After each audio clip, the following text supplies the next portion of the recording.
3, 2, 1.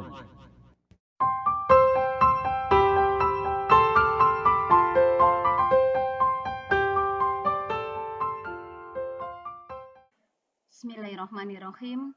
Assalamualaikum warahmatullahi wabarakatuh.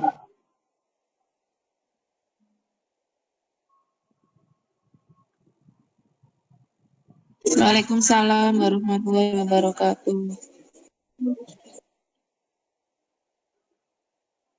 Yang pertama yang kami hormati Ibu Khairatun Hani, Sarjana Pendidikan selaku Ibu Kepala TK ABA 02 Pondok Modern. Yang kami hormati ibu-ibu kelompok bermain maupun ibu-ibu guru TK ABA 02 Pondok Modern Muhammadiyah Paciran yang saya banggakan. Yang pertama, syukur alhamdulillah pada malam hari ini kita masih diberi kesempatan untuk bertemu dalam ruang kolaborasi ini dalam keadaan sehat walafiat. Yang kedua, selawat serta salam senantiasa tercurahkan atas junjungan Nabi besar kita Muhammad Rasulullah Shallallahu Alaihi Wasallam. Selanjutnya kami ucapkan terima kasih untuk ibu-ibu yang telah sudi meluangkan waktunya. Untuk malam ini materi yang akan saya sampaikan adalah tentang budaya positif dalam rangka pengimbasan terhadap lembaga untuk pendidikan guru penggerak di aksi nyata modul 1.4. Ibu, sebelum materi kami sampaikan, bagaimana kabarnya Ibu malam ini?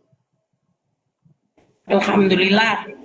Sehat, luar biasa. Terima kasih ya, meskipun sudah malam, tetapi semangat ibu-ibu akan tetap membara dan kita akan dalam ruang kolaborasi ini 1 jam ke depan. Ibu langsung saja saya share materi yang akan kami sampaikan. Izinkan kami untuk men-share materi.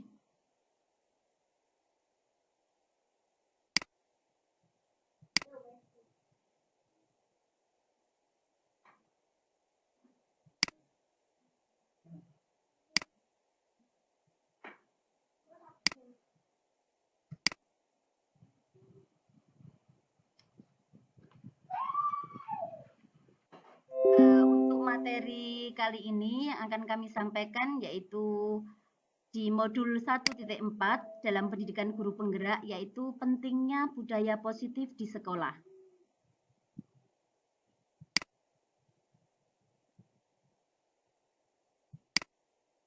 Tujuan pembelajaran kali ini yaitu guru dapat menghayati pentingnya budaya positif dan penerapannya untuk mempertebal karakter murid dalam mewujudkan profil pelajar Pancasila.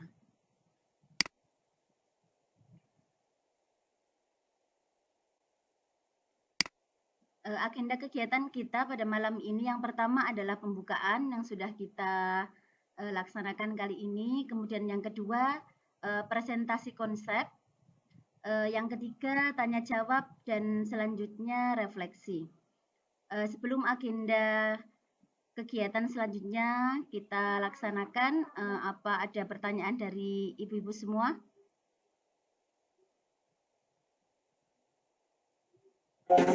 Ada Breni, monggo dilanjut. Terima kasih. Untuk aturan ruang kolaborasi kali ini, yang pertama mohon untuk mematikan mikrofon. Ibu-ibu bisa menyalakan mikrofon jika nanti ada yang ingin ditanyakan. Kemudian ibu-ibu dimohon untuk menyalakan kamera.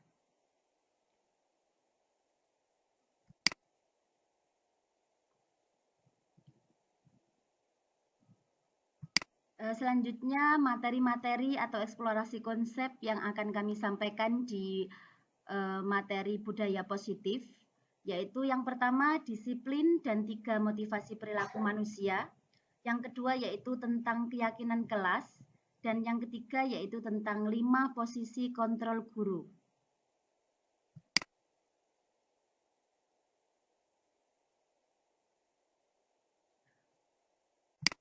Untuk yang pertama, yaitu kita akan belajar tentang arti disiplin dan 3 motivasi perilaku manusia. Sebelumnya, jika kita mendengar kata disiplin, apa yang terbayang di benak ibu-ibu sekalian? Monggo barangkali ada yang mau mewakili menjawab.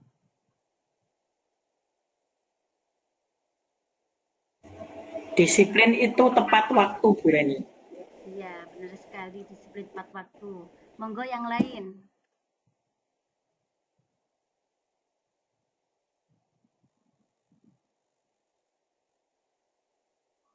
Bisa juga tidak lelet, tidak suka menunda-nunda segala sesuatunya. Ya. Kalau kita lihat di sini lebih jelasnya makna dari disiplin yaitu kata disiplin berasal dari bahasa Latin disciplina yang artinya belajar. Kalau kita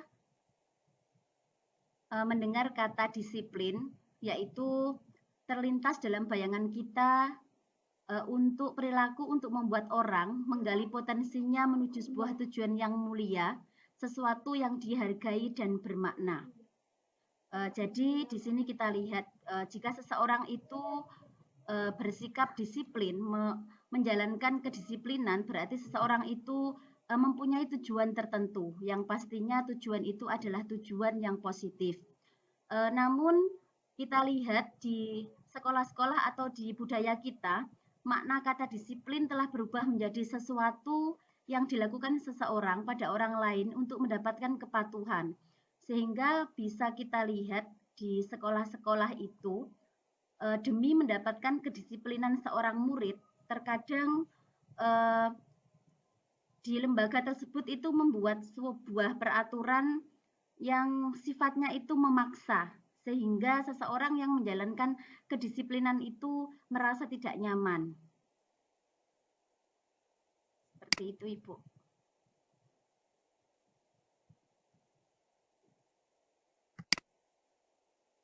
Mengenai disiplin tersebut, ada teori motivasi perilaku manusia. Manusia melakukan sesuatu itu ada motivasinya. Nah, teorinya ini ada 3. Yang pertama yaitu untuk menghindari hukuman atau ketidaknyamanan. Maksudnya di sini jika seseorang itu melakukan disiplin, berarti seseorang itu ada niatan untuk menghindari hukuman atau ketidaknyamanan. Seseorang itu berpikir, apa yang terjadi jika saya tidak melakukannya? Kalau orang seperti ini berarti motivasinya itu eksternal, berarti dari luar, karena untuk menghindari hukuman atau ketidaknyamanan tersebut. Belum datang dari diri sendiri. Kemudian motivasi yang kedua yaitu untuk mendapatkan hadiah atau imbalan atau penghargaan. Di sini mereka berpikir, apa yang akan saya dapatkan jika saya melakukannya? Nah, berarti ada embel-embel ketika seseorang itu melakukan kedisiplinan tersebut. Ini juga termasuk motivasi yang datang dari eksternal, dari motivasi yang datang dari luar. Untuk motivasi yang ketiga, yaitu untuk menjadi orang yang mereka inginkan. Berarti seseorang di sini berpikir ketika seseorang itu melakukan kedisiplinan, yaitu mereka melakukan seperti itu untuk menghargai diri sendiri. Mereka berpikir bahwasanya ketika mereka melakukan kedisiplinan, mereka berpikir saya akan menjadi orang seperti apa jika saya melakukannya. Nah, untuk motivasi yang ketiga ini sudah bisa disebut motivasi internal, yaitu motivasi yang datang dari dalam diri orang tersebut sendiri.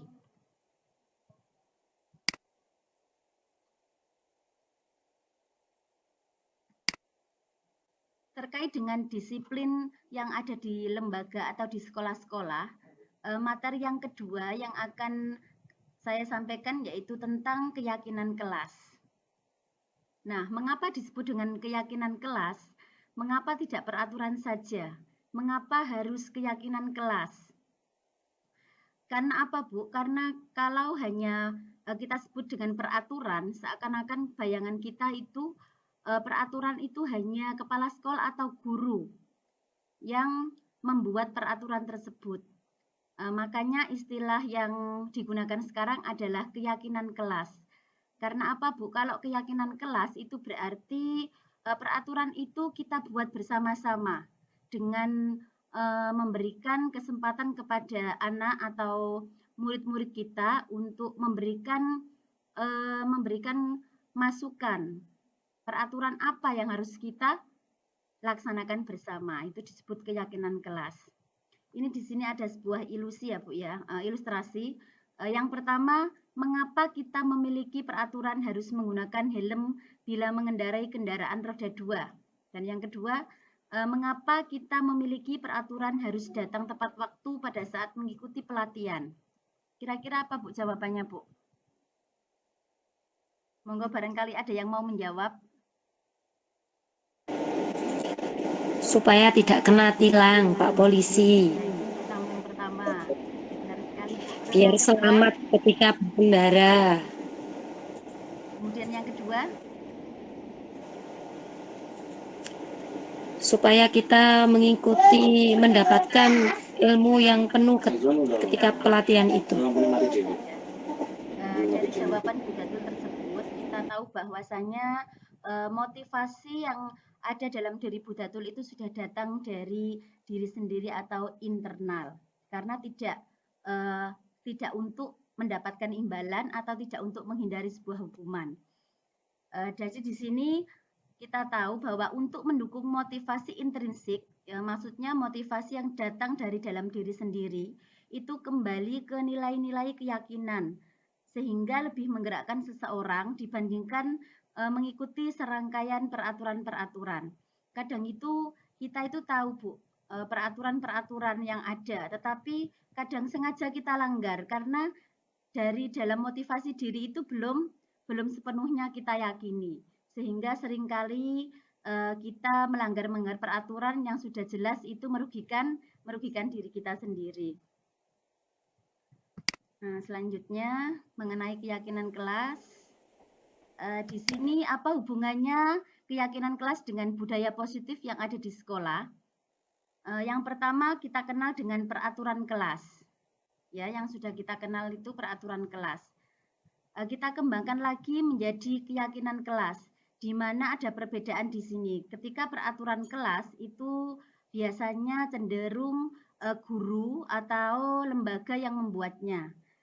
Ketika keyakinan kelas itu biasanya selain guru yang menyepakati, murid-murid juga kita ajak untuk membuat keyakinan kelas atau peraturan yang akan dibuat. Bukan hanya semata-mata itu dari lembaga atau dari guru, tetapi anak-anak kita ajak membuat bersama. Sehingga nanti anak-anak juga kita jelaskan bagaimana keyakinan kelas yang sudah kita buat itu kita sepakati bersama, kemudian kita taati bersama. Anak-anak akan diberi gambaran seperti apa bentuk konsekuensinya jika kita melanggar, kemudian keyakinan-keyakinan kelas atau kelas impian kita yang kita impikan itu seperti apa, anak-anak itu dilibatkan. Sehingga jika keyakinan kelas itu sudah kita buat dan anak-anak serta guru sudah beserta warga sekolah sudah mulai menjalankannya, terhingga akan terbentuknya lingkungan positif. Nah, lingkungan positif itu yang ada di sekolah itu akan menjadi budaya positif yang ada di lingkungan sekolah, di lingkungan rumah, ataupun di lingkungan masyarakat. Kalau memang anak-anak itu sudah sejak dini diberi pengertian bahwasanya ketika kita belajar untuk mentaati sebuah peraturan, nantinya anak-anak akan terbawa sampai dewasa nanti, sehingga diharapkan terbentuknya budaya positif di lingkungan sekolah, di lingkungan rumah maupun di lingkungan masyarakat. Seperti itu Ibu. Nah, selanjutnya, di sini juga ada beberapa pertanyaan tentang nilai kebajikan pada keyakinan kelas. Mungkin ada dari sini ibu-ibu yang mau menjawab dari masing-masing ini. Kita lihat di sini ada peraturan. Misalnya selalu kembalikan buku ke tempatnya. Keyakinan kelas atau nilai kebajikan yang ingin dituju itu kira-kira apa, Bu? Monggo barangkali di sini ibu-ibu yang bisa menjawab. Kerapian. Ya, ini kerapian. Ibu, monggo selanjutnya, Bu. Dilarang mengganggu orang lain. Kira-kira Keamanan. keamanan. Ye, selanjutnya, Bu, monggo. Nggak bisa baca kecilan. Iya, saya bacakan, Bu. Hadir di sekolah 15 menit sebelum pembelajaran dimulai. Kira-kira nilai kebajikan apa yang akan kita tuju? Disiplin. Disiplin waktu ya, Bu ya. Kemudian dilarang melakukan kekerasan.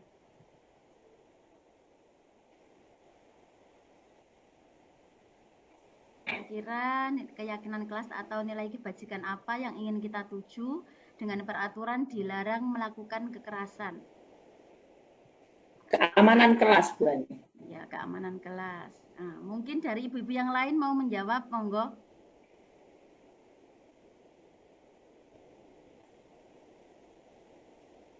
Bu Datul atau Bu Nindi? Atau di sini ada satu bapak-bapak? Ada Bapak Maafi, monggo.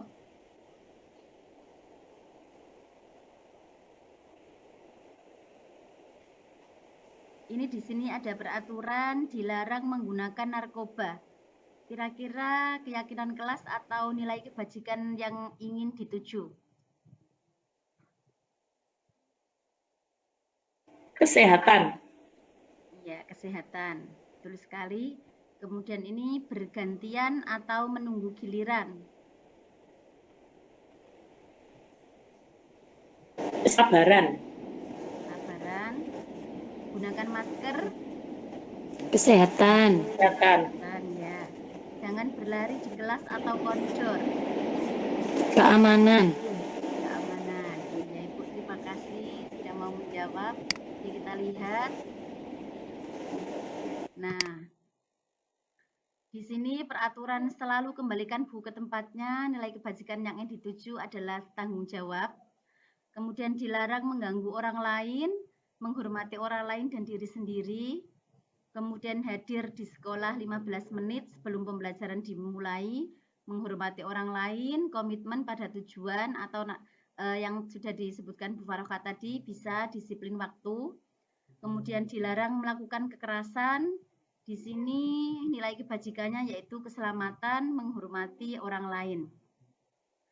Dilarang menggunakan narkoba. Di sini kesehatan, kemudian bergantian atau menunggu giliran, menghormati orang lain, kesabaran, gunakan masker ya, kesehatan, keselamatan, jangan berlari di kelas atau koridor, bisa keselamatan, bisa keamanan. Ya Ibu, terima kasih yang sudah mau menjawab. Sebenarnya untuk materi nilai kebajikan itu banyak sekali Bu, tapi tidak kami sampaikan di sini. Karena nanti waktunya hanya 1 jam, kita sekilas-sekilas saja. Selanjutnya untuk kegiatan keyakinan kelas yang diharapkan nantinya dari masing-masing ibu guru bisa menerapkannya di lembaga. Di sini ada tahapan pembentukan keyakinan kelas. Yang pertama, mempersilahkan murid-murid di kelas untuk bercurah pendapat tentang peraturan yang perlu disepakati. Mungkin ini tahapan pembentukan keyakinan kelasnya untuk semua jenjang ya Bu, umum, tetapi nanti bisa kita sesuaikan untuk jenjang yang ada di lembaga kita, yaitu untuk anak-anak PAUD. Jadi karena biasanya itu di SD ke atas, itu kan sudah bisa ya Bu untuk mencurahkan pendapatnya, bisa menuliskan apa yang diinginkan. Tapi kalau anak TK, kelompok bermain dan kelompok A, mungkin yang kelompok B Bu Farokha sudah bisa untuk menulis sedikit-sedikit ya Bu ya. Tetapi untuk kelompok A dan kelompok bermain karena belum bisa menulis, biasanya itu bisa disiasati dengan gambar-gambar. Kita sediakan gambar-gambar dan perbuatan-perbuatan yang positif yang akan kita harapkan bisa dilaksanakan di lembaga kita sediakan. Kemudian nanti anak-anak disuruh untuk memilih mana yang harus kita laksanakan di kelas-kelas kita. Kemudian selanjutnya, mencatat semua masukan-masukan para murid di papan tulis atau di kertas besar, ukuran poster, di mana semua anggota kelas bisa melihat curah pendapat yang telah dibuat tersebut. Kalau di TK biasanya kita langsung pakai papan tulis, enggak apa-apa Bu, atau kertas manila yang besar itu.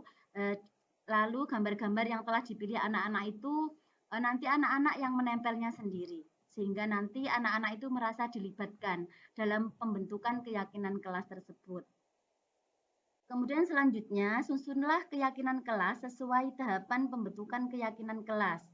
Gantilah kalimat-kalimat dalam bentuk negatif menjadi positif. Misalnya ada kalimat jangan membuang sampah pada tempatnya. Nah, itu kata jangan itu bisa kita alihkan menjadi kalimat buanglah sampah pada tempatnya. Seperti itu Ibu ya. Kemudian selanjutnya sebaiknya keyakinan kelas itu tidak terlalu banyak. Bisa berkisar antara 3 sampai 7 poin saja. Sehingga nanti gambarnya bisa kita buat agak besar, kita tempel di depan kelas-kelas. Misalnya keyakinan kelas kelompok bermain. Nah, di situ kita memberikan pengertian kepada anak-anak bahwasanya itu adalah keyakinan kelas yang sudah kita buat bersama dan kita karena kita itu mengajar di PAUD, jadi mungkin cara menyampaikannya harus lebih apa Bu? Lebih simpel dan lebih sederhana karena anak-anak yang kita ajar adalah anak-anak PAUD. Jadi ketika poster tersebut sudah jadi, kita lihatkan lagi kepada anak-anak bahwasanya ini yang harus anak-anak taati. Dan ibu-ibu wali kelas juga bisa memberikan gambaran. Kalau misalnya apa konsekuensi, misalnya kita itu melanggar dari keyakinan kelas yang kita buat tersebut. Nah, kita jelaskan secara sederhana kepada anak-anak kita sehingga anak-anak kita bisa mengerti dan bisa mematuhi keyakinan kelas yang kita buat. Nah, ini selanjutnya keyakinan kelas selanjutnya bisa dilekatkan di dinding kelas di tempat yang mudah dilihat semua warga kelas. Biasanya karena untuk pembuatan keyakinan kelas ini untuk anak-anak PAUD, jadi selain anak-anak yang kita ajak, jadi nggak apa-apa sebelumnya Ibu berkolaborasi dulu dengan ibu-ibu wali murid. Jadi ibu-ibu bisa memberikan pengertian bahwasanya ini loh Bu, keyakinan kelas yang sudah dibuat di kelompok A, jadi nanti bunda-bunda semua bisa bekerja sama dengan Bu Guru agar anak-anak paham dan mau menjalankan keyakinan kelas tersebut atau mematuhinya.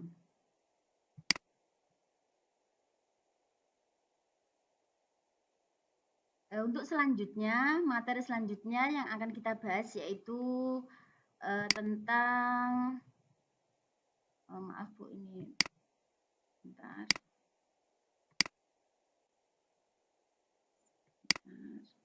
Kembali.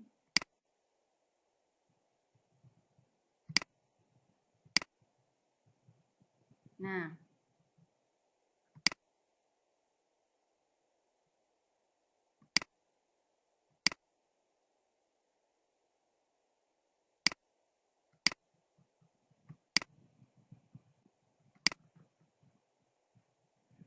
Ibu, selanjutnya yang akan kami sampaikan yaitu tentang 5 posisi kontrol guru. 5 posisi kontrol guru yang sudah ada yaitu yang pertama sebagai penghukum. Nah, bagaimana ciri-ciri kontrol guru sebagai penghukum?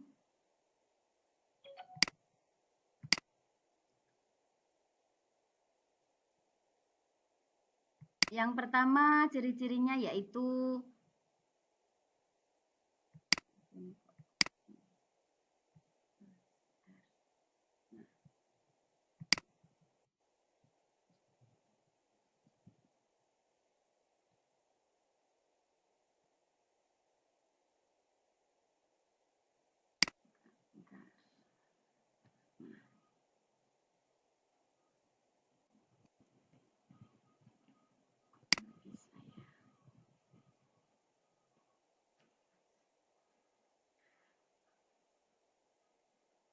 Yang pertama, posisi kontrol guru sebagai penghukum. Bagaimana ciri-ciri posisi kontrol guru sebagai penghukum? Biasanya kata-katanya seperti ini, Bu. Patuhi aturan saya atau, nah, ada semacam ancaman. Kemudian, awas, kamu selalu saja salah. Dan yang terakhir, pasti selalu kamu yang terakhir selesai. Nah, guru seperti ini senantiasa percaya hanya ada satu cara agar pembelajaran bisa berhasil, yaitu dengan cara dia. Nah, itu tipe guru sebagai kontrol, posisinya sebagai penghukum. Kemudian selanjutnya, kontrol posisi guru yang selanjutnya adalah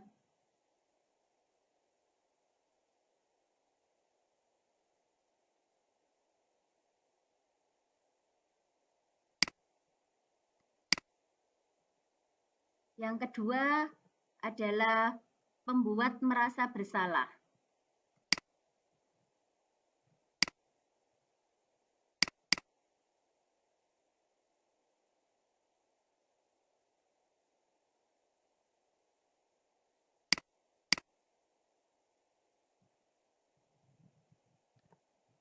Nah, di sini jika posisi kontrol guru pembuat merasa bersalah, biasanya kata-kata yang diucapkan itu seperti ini. Ibu sangat kecewa sekali dengan kamu. Berapa kali ibu harus memberitahu kamu ya? Gimana coba kalau orang tua kamu tahu kamu berbuat begini? Nah, kira-kira ibu pernah enggak mengatakan kata-kata ini kepada murid-murid? Pernah. Ya, secara tidak langsung atau secara tidak sadar mungkin kita sudah pernah melakukan posisi kontrol yang ini, Bu, ya. Karena kita merasa karena sudah capek dengan perbuatan yang berulang kali dilakukan oleh anak-anak kita, jadi secara tidak sengaja mungkin kita sudah pernah melakukan posisi sebagai kontrol pembuat merasa bersalah ini. Untuk di posisi ini, murid akan memiliki penilaian diri yang buruk tentang diri mereka, sehingga murid merasa tidak berharga dan telah mengecewakan orang-orang yang disayanginya.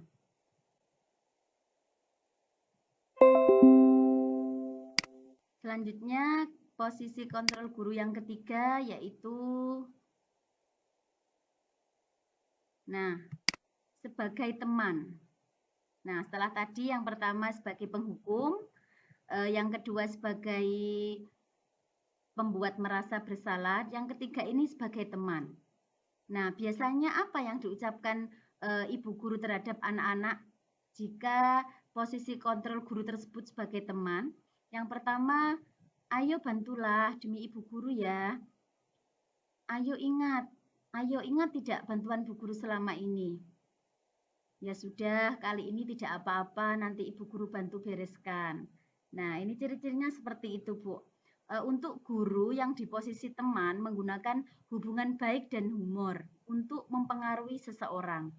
Murid akan tergantung pada guru tersebut dan hanya akan bertindak untuk guru tertentu dan tidak untuk guru lainnya.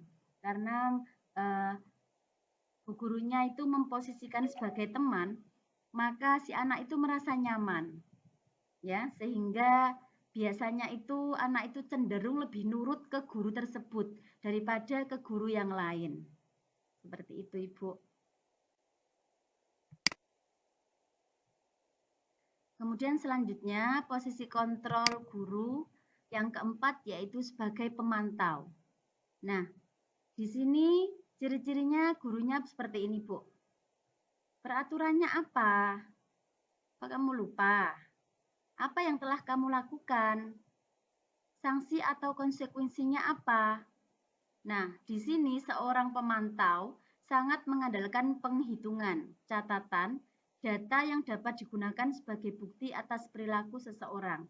Berarti sebelumnya ibu guru tersebut itu sudah punya catatan-catatan hasil belajar siswa tersebut. Atau jika istilahnya di TK itu sudah niteni loh, bocah iki loh sing biasane nglakoni kesalahan. Nah, seperti itu. Dan kan kita Seperti itu ya Bu ya. Kadang kita itu sudah punya catatan untuk anak-anak yang mesti bocah iki lho sing biasane ngene. Nah, seperti itu. Biasanya kita pantau terus karena biasanya anak-anak itu yang berulah. Benar ya Bu ya kalau di TK seperti itu. Ya Bu, ya. Itu untuk posisi kontrol guru sebagai pemantau. Selanjutnya yang kelima, sebagai manajer. Nah, bagaimana ciri-cirinya jika posisi kontrol guru sebagai manajer? Yang pertama, apa yang kita yakini? Kembali ke keyakinan kelas. Kamu lupa ya keyakinan kelas yang sudah kita buat. Nah, Bu Guru mengingatkannya seperti itu. Jika kamu meyakininya, apakah kamu bersedia memperbaikinya? Jika kamu memperbaiki ini, hal ini menunjukkan apa tentang dirimu? Nah, mungkin kata-kata ini sudah agak terlalu tinggi ya Bu untuk anak-anak TK. Biasanya begini, kalau di lembaga TK biasanya gurunya sering begini. Loh, ngono male. Loh, sampean lali toh. Nah, seperti itu ya Bu. Jika untuk anak-anak di TK, kalau pertanyaan-pertanyaan ini mungkin ditujukan untuk kelas yang lebih tinggi. Kemudian apa rencana kamu untuk memperbaiki hal ini? Misalnya ketika murid kita di kelas ada yang merusak mainan misalnya. Nah, biasanya kita itu sebagai manajer kita mendekati anak tersebut, kemudian kita tanya, "Loh Mas, kok sudah dirusak? Terus bagaimana caranya kita memperbaikinya?" Nah, seperti itu. Manajer itu berarti memimpin atau mengarahkan anak-anak kita untuk memperbaiki kesalahan tersebut. Dalam posisi manajer, di mana guru berbuat sesuatu bersama dengan murid, mempersilahkan murid mempertanggungjawabkan perilakunya, mendukung murid agar dapat menemukan solusi atas permasalahannya sendiri. Nah, dari kelima posisi kontrol guru tersebut, kira-kira dari ibu-ibu semua sudah pernah melakukan yang apa Bu? Yang 1 sampai 5. Kira-kira yang mana yang sudah pernah Ibu lakukan? Sudah pernah semua. Sudah pernah semua ya. Bisa diberikan Tapi contoh secara tidak sadar Bu Reni. Tidak sadar ya. Kira-kira Ya. bisa diberikan contohnya ketika salah satu posisi kontrol yang sudah pernah kita lakukan dan kejadiannya seperti apa? Mungkin bisa sharing untuk teman-teman yang lain. Yang di posisi teman tadi. Oh, posisi teman tersebut ya. Kejadiannya seperti apa Ya. Bu Datul? Ketika anak-anak membereskan mainan itu, Ya. kan mereka sudah proses membereskan mainan, tapi mereka begini, saya di rumah dibantu sama ibu, di sini Bu Guru nggak bantu saya, begitu. Jadi dengan tidak sadar Bu Guru pun ikut membantu. Memposisikan sebagai teman ya Bu Datul ya. Iya. Iya, benar Iya. sekali. Barangkali yang lain, Bunda, monggo. Ini Bu Ani kok nggak ada suaranya sama sekali ya, masih sibuk mungkin. Monggo barangkali Bu Nindi, Bu Faroha, bisa berbagi kisah di sini.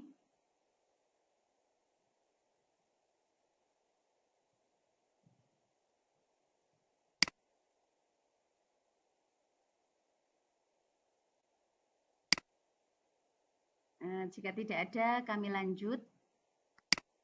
Selanjutnya kita sudah masuk di sesi refleksi. Yang pertama, materi yang paling menarik perhatian menurut saya. Dari ketiga materi yang saya sampaikan tadi, yaitu yang pertama tentang disiplin dan motivasi perilaku manusia, kemudian yang kedua tentang keyakinan kelas, dan yang ketiga tentang posisi kontrol guru. Kira-kira ibu-ibu yang lebih menarik perhatian, kira-kira yang mana Bu? Monggo.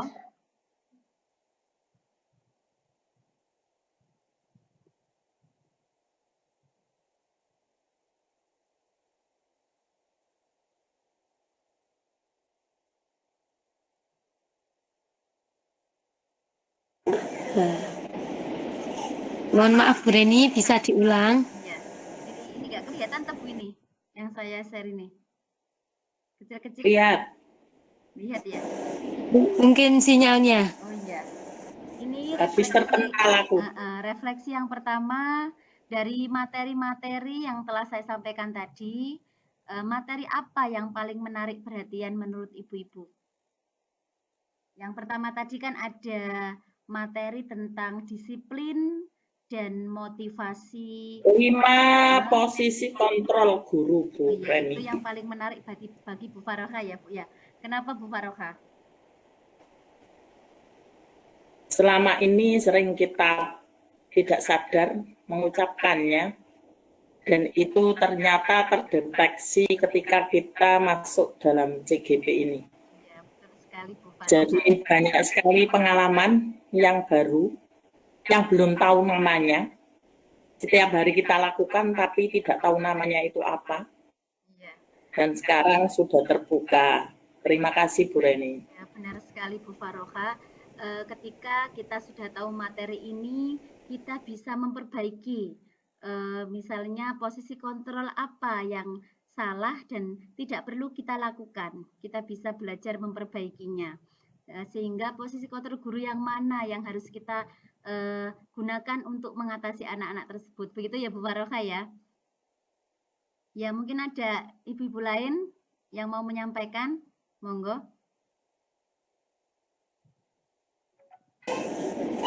Saya Bu Reni, terkait dengan keyakinan kelas. Oh iya. Apa yang menjadi perhatian menurut Datul? Sebelum ini kan kita tidak, atau mungkin jarang melakukan keyakinan kelas. Kita hanya membuat aturan sendiri yang kita buat. Itu aturan dari bu guru tanpa melibatkan anak-anak. Nah, ketika keyakinan kelas kita buat, kita melibatkan anak-anak untuk membuat aturan yang akan kita laksanakan selama di kelas. Seperti itu. Sehingga anak-anak pun tahu ya konsekuensi apa misalnya yang jika kita melanggar keyakinan kelas yang telah dibuat. Jadi anak-anak itu merasa memiliki kelas impian mereka itu. Ya, semoga dengan nanti materi ini telah kami sampaikan bisa nanti diimplementasikan di kelasnya masing-masing, terutama Bu Datul selaku wali kelas dari kelompok bermain. Mungkin ada lagi, monggo.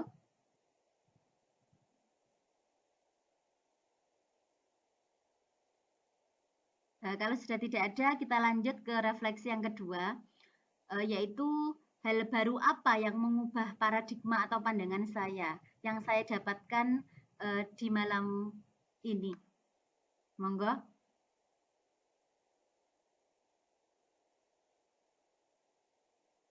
Bu Faroha, monggo.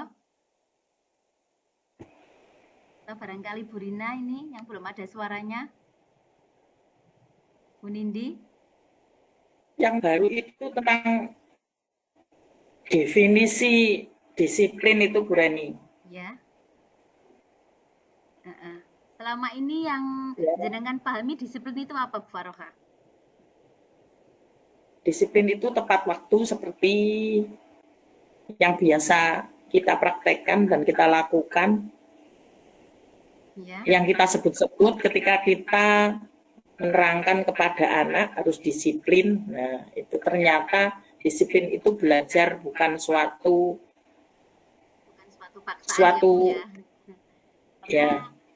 Kalau kita mendengar kata disiplin bukan sesuatu aturan. Iya, kita bayangannya itu berarti harus menunjukkan sebuah kepatuhan, paksaan ya Bu. Padahal sebenarnya tidak. Disiplin itu dari kata belajar, sehingga kita itu belajar bersama-sama menanamkan kedisiplinan tersebut kepada murid-murid kita. Refleksi selanjutnya yang 3 yaitu setelah saya mendapatkan materi tersebut, materi malam ini, apa saya akan menjadi pendidik seperti apakah setelah melakukan sesi ini? Kira-kira apa Bu yang diharapkan ibu-ibu semua? Pasti sudah ada bayangan. Berarti menanamkan budaya baik, budaya positif itu kita pertebal lagi dengan suatu pembiasaan yang baik. dan keteladanan dari guru, sehingga anak-anak bisa mempraktekannya sekaligus melihat dari teladan dari guru yang bisa dilihatnya secara langsung. Ya, karena yang utama itu adalah tetap Bu Guru sebagai teladannya ya Bu ya. Iya, terima kasih. Iya, pasti itu. Itu tadi refleksi atau hal-hal yang kita dapatkan malam ini yang telah diungkapkan oleh ibu-ibu guru di sini. Selanjutnya, ya, kita stop dulu.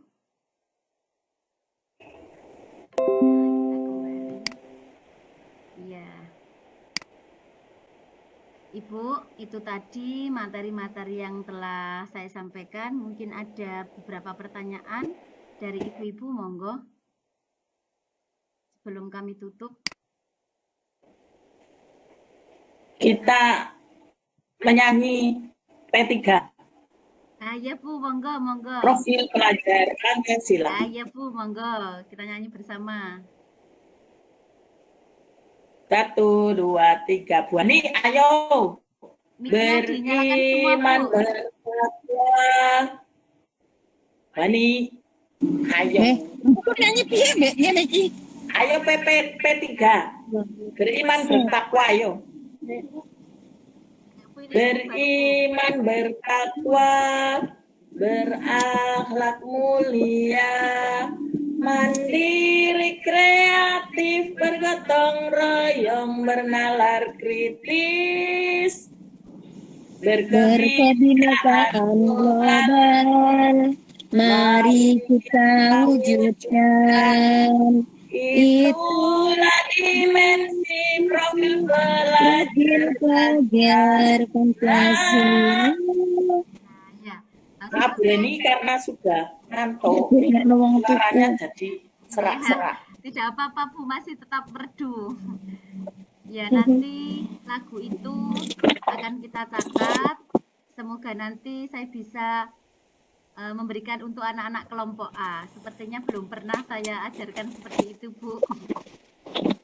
Sama Bu Reni di kelompok bermain juga, Bu. Besok akan kita kenalkan ya.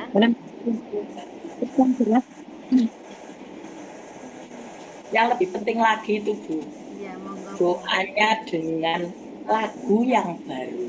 Iya, yang itu juga belum pernah saya laksanakan karena takut nanti salah malahan kalau belum benar-benar hafal nanti takut malah salah praktek ya betul ya. Iya. Sementara sambil belajar kita masih menggunakan itu yang lama. Terima kasih sebelumnya kami ucapkan untuk teman-teman telah membersamai saya dalam tugas aksi nyata modul 1.4. Semoga materi yang telah saya sampaikan malam ini bermanfaat dan bisa kita laksanakan di lembaga. Sebenarnya untuk materi modul 1.4 ini lebih banyak, tetapi karena durasi waktunya jadi kami ambil yang poin-poinnya saja. Selanjutnya nanti kita bisa sambung di ruang kolaborasi yang secara nyata. Yang ini biasa ya. Kayaknya pasti ya, terima kasih atas waktunya. Apabila selama saya menyampaikan materi ada banyak kesalahan, kami mohon maaf yang sebesar-besarnya. Kita akhiri dengan salam guru penggerak. Sama-sama Bu ya. Nanti kalau saya bilang guru penggerak 1, 2, 3, 4, 5, 6, 7, 8, 9, 10. bergerak, menggerakkan. Ya, bersama-sama Bu ya. Bergerak, Mohon untuk tergerak, mikrofonnya, menggerakkan. mikrofonnya dinyalakan. Ya. Ayo Bu, bersama-sama salam guru penggerak. Dibuka dulu. Dibuka dulu mic-nya dan itu kalau bisa kameranya Bu, bersama-sama. Kamera on. Sudah. Ayo Bu, salam guru penggerak. Bergerak. Bergerak, menggerakkan. Iya, terima kasih. Sekali lagi ya Bu, sepertinya kurang kompak. Ayo, kita ulang sekali lagi. Bersama Pak Mafis juga ikut, monggo Pak. Ikut meramaikan. Nggih, Bu. Ya. Salam guru penggerak. Bergerak. Menggerakkan. Menggerakkan. Ya. Ikhlas Ya, dipriusin tuh, terima Bu. kasih Ibu. Kami ucapkan sekali lagi terima kasih Ya, kamu tembak. telah membersamai saya dalam tugas aksi nyata sebagai pengimbasan modul 1.4 penerapan budaya positif di sekolah. Terima kasih. Ibu-ibu bisa meninggalkan Anton dulu. ruang ya. Terima kasih. Mohon maaf sebelumnya. Assalamualaikum warahmatullahi wabarakatuh. Waalaikumsalam. Warahmatullahi wabarakatuh.